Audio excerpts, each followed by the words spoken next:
संभावित सीएम को लेकर हर दिन चर्चा का नया बाजार सजता है और शाम होते ही उठ जाता है। अब तक दिल्ली सीएम पद के लिए जो नाम सबसे आगे चल रहे थे उसमें प्रवेश वर्मा सबसे ऊपर थे। दिल्ली के पूर्व सीएम और आम आदमी पार्टी सुप्रीमो अरविंद केजरीवाल को हराने के चलते वे दिल्ली बीजेपी में सुपर हीरो बनकर उभरे हैं। मीडिया में उनके नाम की चर्चा सबसे ज्यादा है, लेकिन सूत्रों के मुताबिक दिल्ली का सीएम नवनिर्वाचित विधायकों में से तो चुना जाएगा, पर उसमें प्रवेश वर्मा का नाम सबसे आगे नहीं है। इस सूत्रों के मुताबिक सीएम पद के लिए संभावित नाम में आशीष सूद, रेखा गुप्ता, सतीश उपाध्याय, शिखा रॉय के नाम रेस में सबसे आगे चल रहे हैं। शनिवार से अब तक आरएसएस और बीजेपी के शीर्ष नेताओं के बीच कई बैठक हो चुकी है। इन बैठकों में केंद्रीय गृह मंत्री अमित शाह, रक्षा मंत्री राजनाथ सिंह, राष्ट्रीय महासचिव BL संतोष सहित अन्य वरिष्ठ नेता शामिल हुए। जिन लोगों ने राजस्थान की राजनीति को बहुत नजदीक से देखा और समझा होगा, उन्हें वह विधानसभा चुनाव के बाद सीएम पद पर भजनलाल शर्मा का चयन कैसे हुआ पता होगा। राजस्थान में आपको याद होगा कि विधानसभा चुनाव के दौरान महारानी दिया कुमारी को किस तरह हाईलाइट किया गया था। पीएम की सभाओं में कई बार उन्हें राजस्थान बीजेपी के अन्य कद्दावर नेताओं के मुकाबले बहुत अधिक महत्व दिया गया।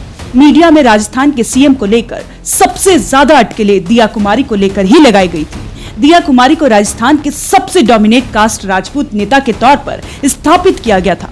करीब करीब ये मान लिया गया था कि दिया कुमारी का सीएम बनना तय है, पर ऐन मौके पर भजनलाल शर्मा जैसे लो प्रोफाइल शख्स के नाम को आगे बढ़ा दिया गया और दिया कुमारी को डिप्टी सीएम के तौर पर शपथ दिलाई गई।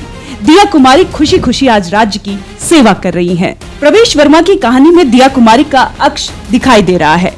दिल्ली के सबसे डोमिनेट कास्ट जाट से बिलोंग करने वाले प्रवेश वर्मा को बीजेपी पिछले चुनाव से सीएम बनाने का सपना दिखा रही है। 2020 के चुनाव में अरविंद केजरीवाल जब भी किसी बीजेपी नेता को दिल्ली के मामले में बहस के लिए चैलेंज करते थे, तो गृह मंत्री के सामने उनके मुकाबले के लिए मनोज तिवारी के बजाय प्रवेश वर्मा ही नजर आते। प्रवेश वर्मा जाट नेता रहे हैं और आउटर दिल्ली में प्रभावी रहे हैं। इसके बावजूद उन्होंने आगे बढ़कर अरविंद केजरीवाल के खिलाफ चुनाव लड़ने की इच्छा जाहिर की कि गृह मंत्री अमित शाह का इस मामले में उन्हें सपोर्ट था। प्रवेश वर्मा ने कठिन मेहनत करके अरविंद केजरीवाल को नई दिल्ली से बाहर निकाल दिया।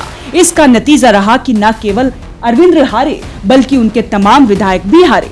नैतिक रूप से देखा जाए तो दिल्ली का सीएम बनने का पहला अधिकार प्रवेश वर्मा के पास ही है। चुनाव जीतने के तुरंत बाद प्रवेश वर्मा और अमित शाह की मुलाकात ने इस संभावना को और बल दिया। दूसरे बीजेपी के लिए प्रवेश वर्मा भविष्य में फायदेमंद भी साबित हो सकते हैं, क्योंकि हरियाणा, पश्चिमी यूपी और राजस्थान में जाटों को संदेश देने में वो काम आएंगे। इसके साथ ही प्रवेश वर्मा को सीएम न बनाने पर जाटों का ये संदेश जाएगा कि बीजेपी वास्तव में उनकी पार्टी नहीं है। दिल्ली में देश भर के लोग आकर बसे हैं और इस शहर ने सभी का स्वागत किया, पर दिल्ली की संस्कृति और पहचान पंजाबी ही है, इससे कोई इनकार नहीं कर सकता। शायद यही कारण है कि भारतीय जनता पार्टी दिल्ली को कोई पंजाबी नेतृत्व देने की चाहत रखती है। वैसे दिल्ली बीजेपी में कई पंजाबी नेता योग्य नेतृत्व देने में सक्षम हैं, पर अखिल भारतीय विद्यार्थी परिषद से अपनी राजनीति शुरू करने वाले आशीष सूद की आरएसएस से नजदीकियों के चलते राजनीतिक गलियारों में उनके नाम की सबसे अधिक चर्चा है। उन्होंने भारतीय जनता युवा के महासचिव के रूप में काम किया, बाद में राष्ट्रीय अध्यक्ष बने। 2008 में उन्हें दिल्ली बीजेपी का सचिव बनाया गया और फिर महासचिव बने। सूत्रों के मुताबिक उनके पक्ष में ये बात जाती है कि वे दिल्ली बीजेपी के प्रमुख पंजाबी भाषी नेताओं में से एक है। उन्हें पार्टी के शीर्ष नेतृत्व का करीबी माना जाता है। वे लंबे समय से संगठन में सक्रिय हैं और पार्षद SDMC में सदन के नेता भी रह चुके हैं। इसके अलावा वे बीजेपी के गोवा प्रभारी और जम्मू कश्मीर के सह प्रभारी भी रह चुके हैं। सूद को नड्डा और केंद्रीय मंत्री धर्मेंद्र प्रधान का भी करीबी माना जाता है। सूद ने इस चुनाव में जनकपुर सीट से लगभग 19,000 वोटों के अंतर से जीत दर्ज की थी।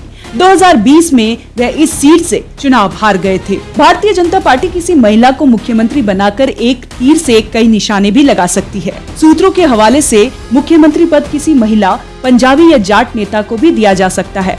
फिलहाल पार्टी एक पंजाबी नेता को मुख्यमंत्री बनाने की ओर झुकती दिखाई दे रही है, पर मुख्यमंत्री पद के लिए एक और मजबूत दावेदार रेखा गुप्ता है, जो आरएसएस से जुड़ी रही है। उन्होंने अपने राजनीतिक जीवन की शुरुआत संघ के छात्र संगठन अखिल भारतीय विद्यार्थी परिषद से की थी और 1990 के दशक के अंत में दिल्ली विश्वविद्यालय छात्र संघ की अध्यक्ष भी बनी थी। वे भारतीय जनता युवा मोर्चा की दिल्ली इकाई की सचिव और राष्ट्रीय सचिव रह चुकी हैं। इसके अलावा वे पार्षद, दिल्ली बीजेपी महिला मोर्चा की महासचिव और बीजेपी की राष्ट्रीय कार्यकारिणी की सदस्य भी रह चुकी हैं। इसके साथ ही ग्रेटर कैलाश से 2 बार बीजेपी की पार्षद रह चुकी शिखा रॉय भी मुख्यमंत्री पद की रेस में है। 2011 में कर्फ्यू के दौरान उन्होंने श्रीनगर के लाल चौक पर तिरंगा फहराने के बाद सुर्खियां बटोरी थी। उन्होंने 2015 में कस्तूरबा नगर और 2020 में ग्रेटर कैलाश से विधानसभा चुनाव लड़ा था, लेकिन हार गई थी। वे एसडीएमसी की स्थायी समिति की अध्यक्ष और सदन की नेता रह चुकी हैं।